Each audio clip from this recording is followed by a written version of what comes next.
This is Slasher at MLG Vegas 2016. I'm here with Ster, all the way over to Ster. Either way is good. You're casting again.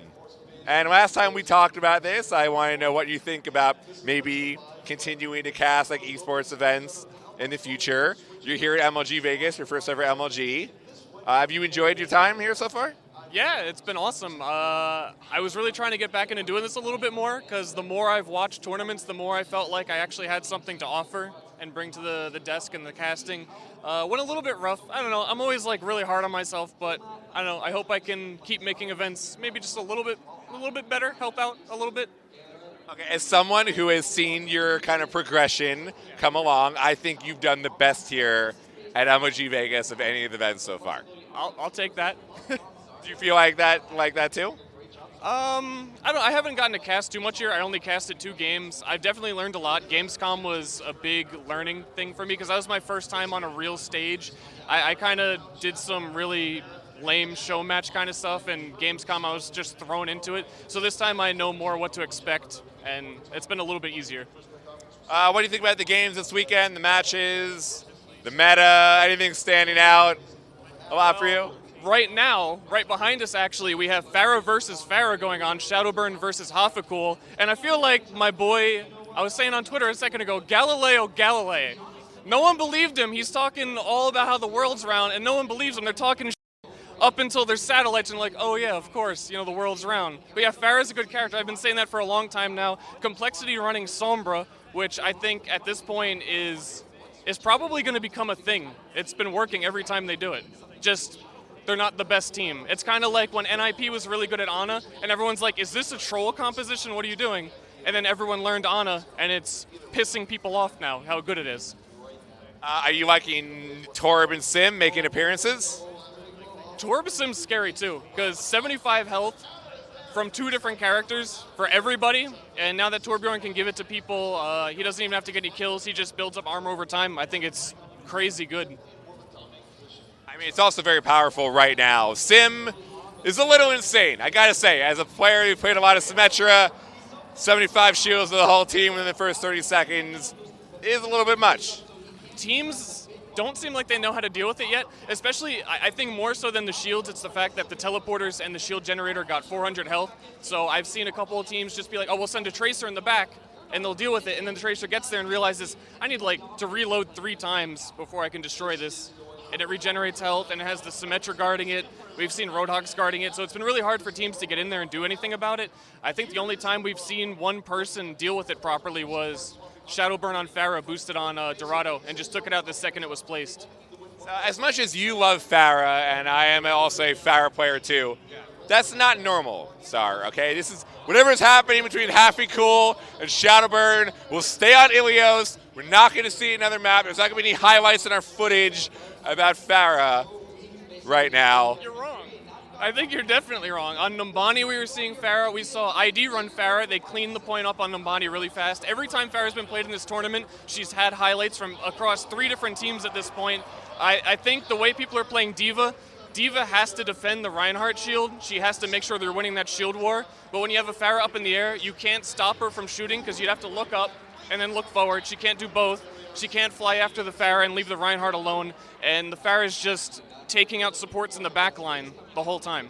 Is there any possibility that, because it does seem like throughout the Overwatch's release, DPS and support are the most fun heroes to play, and the tank heroes have always been kind of underutilized and not played as much, and this is a way to get the casual majority fan base to start playing tanks? So they're tricking people into playing tanks by making them good for a while. And maybe it worked, because I'm at the point right now where at the beginning of this meta, I kind of got sick of Ana. I got burnt out on her because last meta she was everything, and I just kind of got bored of seeing her.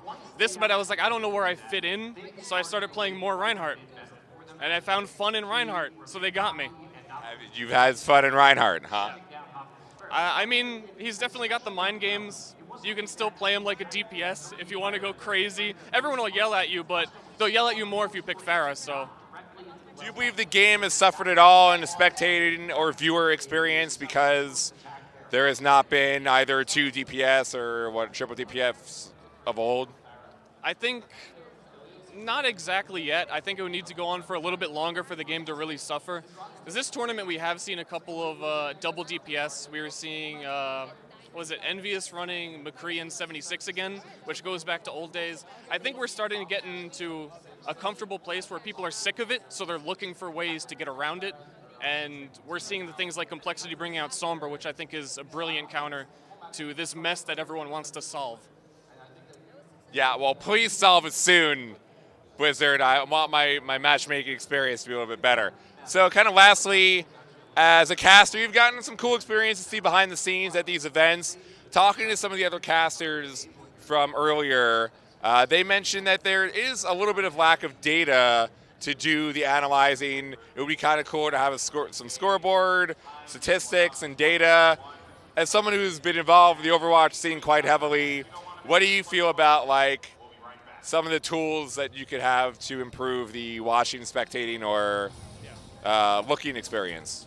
I think it's on the way. At the Overwatch Open, the World Cup actually, they had a lot of these tools, but it was the first time anyone was seeing them. I don't think they were presented very well on stream because the data that they were getting was very selective. Like production would have to send them, here's this stat, and you don't really have it in front of you, so you couldn't compare it to anything. Like the damage number that a Roadhog does doesn't mean anything when you don't see everybody else.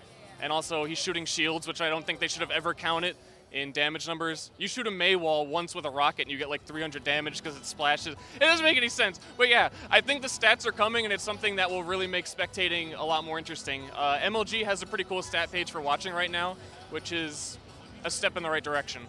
Do you want a scoreboard? I really want a scoreboard. I want to know, is it just me? Is it just me that wants the scoreboard? I'm middle of the road. I think for casual competitive, it's fine that it's not there. I understand where Blizzard's coming from, and like I want to understand what they're trying to do. But for a setup like this, where it's all about competition, there's no excuse why we shouldn't have that. But sir, I'm on your team. You're telling me you have 3 goals, but I'm not seeing anybody die. We're not winning these team fights. You're telling me you have 3 goals. I know you got 3 goals though, but that does not really explain anything to me. I think a lot of the time you know who the problem is, and you getting those stats just like piles the shit on that one person. Like you already know it's probably this one guy over here, but he doesn't need to know that. Let him live in bliss. Ster over here with 3 bronze. Thank you, Ster. That interview. Yeah, I mean sometimes you pick Pharah and you just suck.